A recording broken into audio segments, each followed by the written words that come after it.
नमस्कार, आदाब, सत श्री अकाल। मैं हूँ नंदिनी यादव। आज जो मैं आप लोगों को घटना सुनाने जा रही हूँ, ये भी हमेशा की तरह एक सच्ची घटना है। ये घटना है 2005 की।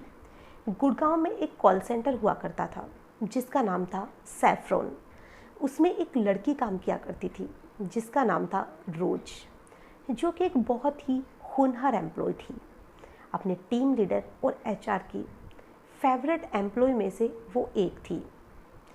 लगभग 1 साल से वो उसी कॉल सेंटर में काम कर रही थी और एक दिन रोज के पास एक कॉल आता है और वो उस कॉल को उठाकर बात करना शुरू कर देती है। उसे बात करते हुए लगभग 1 घंटे का समय हो जाता है, जो कि कॉल सेंटर में अलाउ नहीं है। कॉल सेंटर में 4 से 5 मिनट से ज़्यादा बात करना अलाउ नहीं होता है। वो लगभग 1 घंटा बात करती है और जो उसकी टीम लीडर थी वो उस दौरान वहाँ पे 3 से 4 चक्कर काट के जा चुकी थी कि ये किससे इतनी बात कर रही है।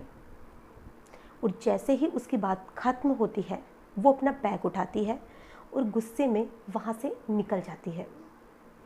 और जो टीम लीडर थी उसे ये बात थोड़ी अजीब लगती है क्योंकि रोज ने ऐसा कभी नहीं किया था। फिर वो उस नंबर को चेक करवाती है कि वो इतनी ज़्यादा बात किससे कर रही थी। लेकिन जैसे ही वो नंबर चेक कराती है वो हैरान रह जाती है क्योंकि वहाँ तो किसी का नंबर दिखा ही नहीं रहा था। फिर टीम लीडर को लगा कि शायद कोई टेक्निकल परेशानी होगी जिसकी वजह से नंबर शो नहीं हो रहा है।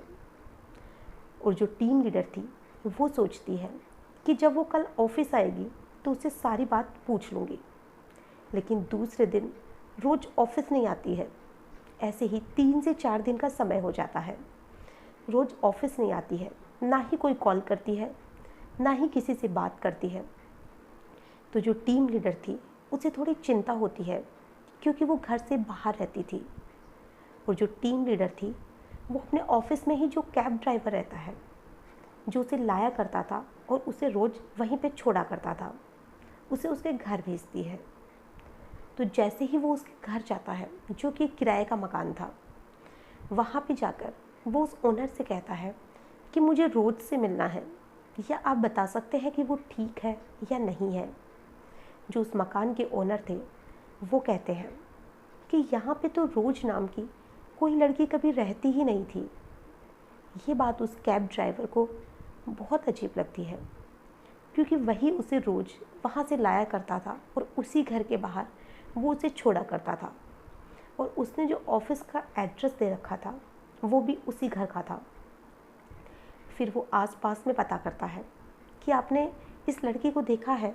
सभी को वो उसकी फ़ोटो दिखाता है, लेकिन पूरी कॉलोनी के लोग कहते हैं कि हमने तो उसे कभी देखा ही नहीं। ये लड़की तो यहाँ पे कभी आसपास में नज़र ही नहीं आई।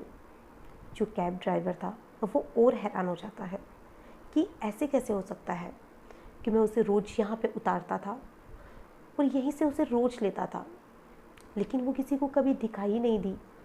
वो ऑफिस जाता है, सारी बात अपने ऑफिस में बताता है।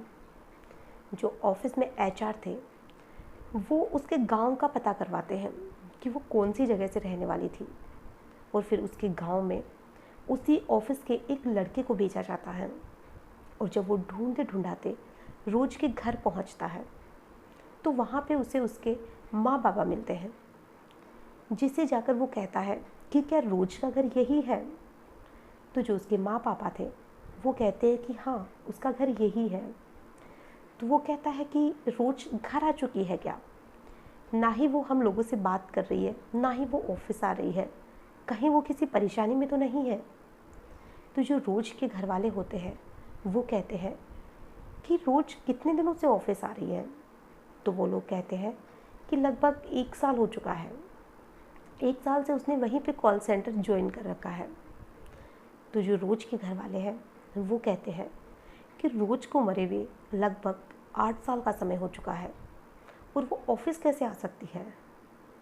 ये बात सुन के जो लड़का वहाँ जाता है वो तो बेचारा डर ही जाता है कि ऐसे कैसे हो सकता है।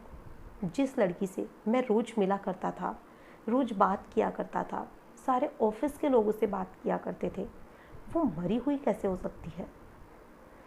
उसे ये चीज़ें बहुत ज़्यादा अजीब लगती है और वो ऑफ़िस चला जाता है। वहीं पे जाकर वो अपने ऑफ़िस के लोगों को ये सच्चाई बताता है। इससे सुनकर ऑफ़िस का जो माहौल था बहुत ही ज़्यादा ख़राब हो जाता है।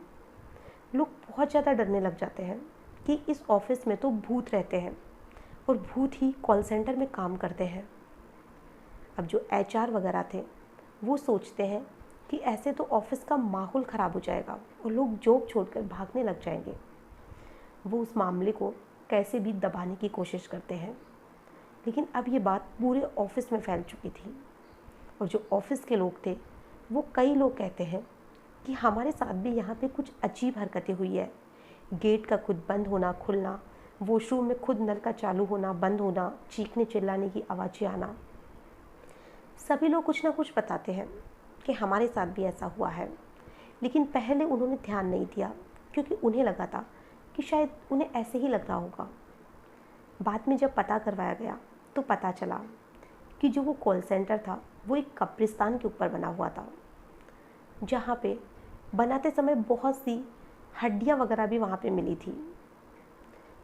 जो कॉल सेंटर वाले होते हैं वो पुलिस को भी कोई सूचना नहीं देते हैं, क्योंकि इसमें पुलिस कर भी क्या सकती थी, और अगर वो पुलिस में सूचना देते तो ये माहौल और भी ख़राब हो सकता था।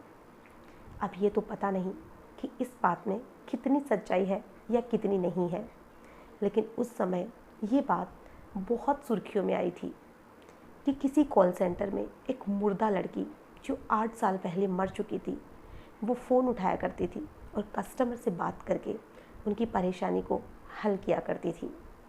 आज की जो कहानी है इसमें बस इतना ही।